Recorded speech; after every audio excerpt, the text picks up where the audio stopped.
जनसंख्या के लिहाज से देश के सबसे बड़े सूबे का चुनावी रणभेरी बच चुकी है। जारी है सियासी समीकरणों को साधने की कवायद। ऐसे में जानना बेहद जरूरी है कि 2022 के चुनाव को लेकर क्या समीकरण बन रहे हैं। अलग अलग सीट पर अलग अलग क्षेत्र में वो कौन से मुद्दे हैं जो 22 के महासमर में अहम साबित होंगे। 403 में हर सीट हर क्षेत्र की पड़ताल करेंगे।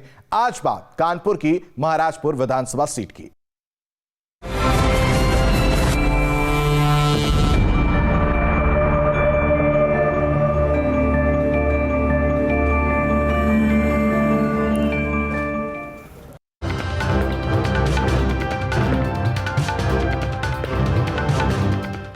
चार 403 विधानसभा क्षेत्रों वाले उत्तर प्रदेश में साल 2008 में हुए परिसीमन के बाद कई क्षेत्रों के समीकरण बदल गए। कई विधानसभा क्षेत्र समाप्त हो गए और कई विधानसभा क्षेत्र वजूद में आए। इन्हीं में से एक है कानपुर का महाराजपुर विधानसभा क्षेत्र। महाराजपुर विधानसभा सीट पर 2 बार चुनाव हुए हैं। दोनों ही बार बीजेपी को जीत मिली है। यहाँ से औद्योगिक विकास मंत्री सतीश महानाव विधायक है। उन्हें 2017 विधानसभा चुनाव में 1,32,394 वोट मिले थे, जबकि बहुजन समाज पार्टी के मनोज कुमार शुक्ला को 40,568 वोट मिले थे। महाराजपुर विधानसभा क्षेत्र में सामान्य वर्ग और ओबीसी आबादी सबसे ज्यादा है, जिनके बीच बीजेपी की पैठ मजबूत मानी जाती है। महाराजपुर विधानसभा क्षेत्र में मतदाताओं की संख्या 4,28,521 है। पुरुष मतदाता 2,37,219 है। महिला मतदाता 1,91,275 हैं। साल 2008 से पहले महाराजपुर विधानसभा क्षेत्र को सरसोल विधानसभा क्षेत्र के रूप में जाना जाता था और आंकड़े बताते हैं कि सरसोल विधानसभा क्षेत्र से बीजेपी कभी भी जीत दर्ज करने में कामयाब नहीं हुई। लेकिन सीट का नाम बदला तो आंकड़े भी बदल गए। बीते वक्त में महाराजपुर विधानसभा क्षेत्र में कई विकास कार्य हुए हैं। हालांकि विधानसभा क्षेत्र में अभी तमाम समस्याएं मौजूद हैं।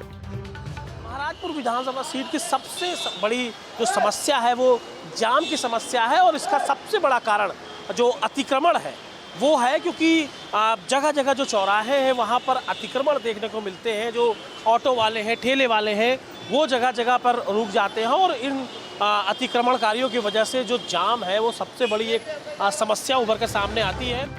अब जब विधानसभा चुनाव में कुछ ही वक्त बचा है, विधानसभा क्षेत्र में चुनावी हलचल साफ दिखाई देने लगी है।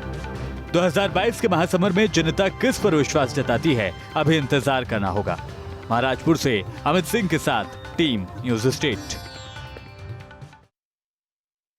कानपुर की महाराजपुर सीट से औद्योगिक विकास मंत्री सतीश महानाव विधायक हैं, जिनका अपनी उपलब्धियों पर क्या कुछ कहना है, सुनिए।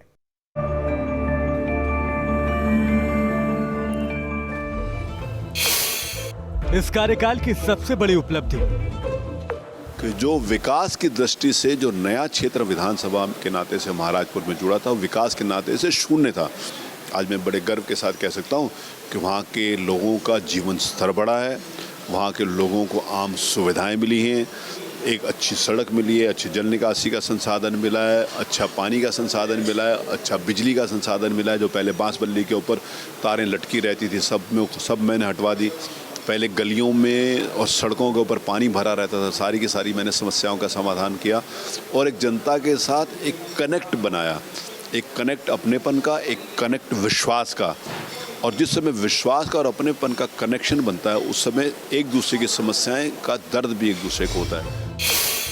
लोग दोबारा आपको वोट क्यों दें? देखिए, लोकतंत्र में जिस कॉन्स्टिट्यूएंसी से आप चुनाव जीतते हैं, वो जनता बड़े विश्वास के साथ आपको वोट करती है, इस अपेक्षा के साथ कि जो हमारी समस्याएं आप उसका निराकरण करेंगे।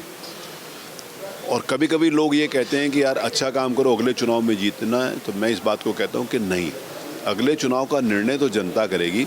जो पिछले चुनाव में जनता ने विश्वास व्यक्त किया था और जो अपेक्षाएं करी थी, उनको हमने कितना पूरा किया। मैं इस बात को बड़े गर्व के साथ कह सकता हूँ कि नए परिसीमन के बाद जो महाराजपुर विधानसभा मुझे मिली, वहाँ पर काम करने का मुझे बहुत अवसर था। लोगों का बहुत प्यार स्नेह मिला, बहुत बड़ा समर्थन मुझे मिला, और उस बड़े समर्थन ने मुझे बड़ी ताकत दी। हालांकि विपक्ष औद्योगिक विकास मंत्री सतीश महाना के तर्कों से इत्तेफाक नहीं रखता। दावा है कि औद्योगिक विकास मंत्री ने क्षेत्र में कोई कार्य नहीं कराया।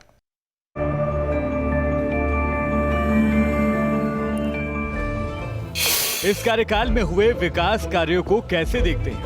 औद्योगिक मंत्री होते हुए भी और सरकार में हमने सुना था, जब सरकार बनने का टाइम था उस समय भी मुख्यमंत्री के दावेदार, और इसके बाद भी आज हमारी महाराजपुर विधानसभा इतनी उपेक्षित है कि शायद हमारे कानपुर नगर में इसके दूसरी विधानसभा नहीं है। वादे इतने बड़े बड़े कि 50 करोड़ 100 करोड़ से नीचे उनकी कोई बातें नहीं होती है। और स्थितियां ये हैं कि अभी बसपा सरकार में जो यहाँ पे हॉस्पिटल बने थे, इतना भयावहता आई, ऐसी स्थितियां आई, कोरोना काल की स्थितियां, हमें लगता है शायद ईश्वर न करे ऐसी दोबारा परिस्थितियां ऐसी हैं। इसके बाद भी और उनके कार्यकर्ता उनका नाम लेते लेते मर गए, उनको इलाज नहीं मिला, तो सामान्य पर्सन की क्या स्थिति रही होगी आप स्वयं अंदाज़ा लगा लीजिए। तो वो जो पिछली सरकार ने जो यहाँ पे हॉस्पिटल 7-8 का निर्माण कराया था, उसमें भी केवल 3 हॉस्पिटल इस समय रन पे हैं। इसके अलावा 5 हॉस्पिटल फिर भी आज भी बंद पड़े हुए हैं। आज भी हमारी महाराजपुर विधानसभा का लगभग 30 से 35% क्षेत्र ऐसा है जो अभी बल्लियों पे बिजली उनके घरों में जा रही है। जनता आपकी पार्टी को वोट क्यों दे? हम जीतने हारने की बात नहीं करते हैं, लेकिन योजना की बात नहीं करते हैं। योजना इनके केवल झूठों को, भाजपा के झूठे वादों को, झूठी बातों को केवल उजागर करने की बात है। यहाँ हमें कोई नई योजना, नई व्यवस्थाएं डेवलप नहीं करनी है। केवल इनके झूठ का जो 5 साल 10 साल से बोला जा रहा है, इसके बाद जनता आज अपने आप को ठगा हुआ महसूस कर रही है। तो निश्चित तौर पर अब की ज़मीन पे जो कार्यकर्ता या ज़मीन पे जो वोटर है उस चीज़ को अच्छे से समझ चुका है, और हमें पूर्णतया विश्वास है कि अब की बार निश्चित हमारी महाराजपुर विधानसभा भी नहीं, उत्तर प्रदेश में परिवर्तन होगा, और हमारी सपा की सरकार निश्चित तौर पर माननीय मुख्यमंत्री, हमारे पूर्व मुख्यमंत्री माननीय अखिलेश यादव जी मुख्यमंत्री बनेंगे। अब देखिए जनता का क्या कहना है, सत्ताधारी दल और विपक्ष के तर्कों पर जनता क्या मानती है, क्योंकि यह पब्लिक है जो सब जानती है।